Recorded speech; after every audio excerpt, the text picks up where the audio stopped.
Motori accesi e riflettori puntati sulla 69esima edizione della Sagra del Mandorlo in Fiore, il 59esimo Festival Internazionale del Folklore, il 14esimo Festival Internazionale I Bambini del Mondo ed il 13esimo Corteo Storico d'Italia. Dopo la presentazione di quello di Massimo una settimana fa, domani il sindaco di Agrigento Marco Zambuto ufficializzerà il programma definitivo della manifestazione, che si svolgerà dal 9 febbraio all'11 marzo.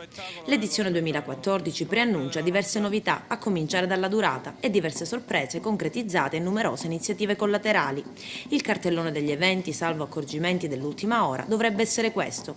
Il weekend dell'8 e 9 febbraio il concerto di Roy Paci insieme all'Orchestra Municipale Balcanica per un sound che unirà sonorità mediterranee a quelle tipiche delle terre dell'Est. Stopover fino al giovedì successivo, 13 febbraio, quando inizierà la settimana dell'amore che si concluderà domenica 16 febbraio.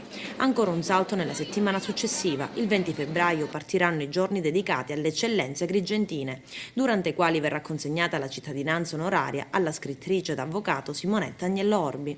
Seguirà un tributo a Sciascia e Pirandello con la rappresentazione dello spettacolo teatrale Il berretto a sonagli diretto da Francesco Bellomo.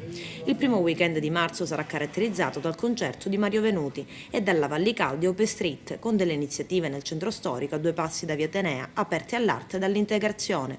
Dal 6 al 9 marzo il Festival Internazionale I Bambini del Mondo ed il 10 marzo il via al Festival Internazionale del Folklore, che potrebbe portare ad Agrigento dai 12 ai 15 gruppi stranieri. Confermato uno dei presentatori degli spettacoli della Sagra, ovvero il conduttore radiofonico ed inviato di Striscia la Notizia con il soprannome Mister Neuro, Charlie Gnocchi, fratello del più noto Gene Gnocchi, la cui presenza dovrebbe garantire alcuni collegamenti con l'emittente radiofonica RTL 102.5.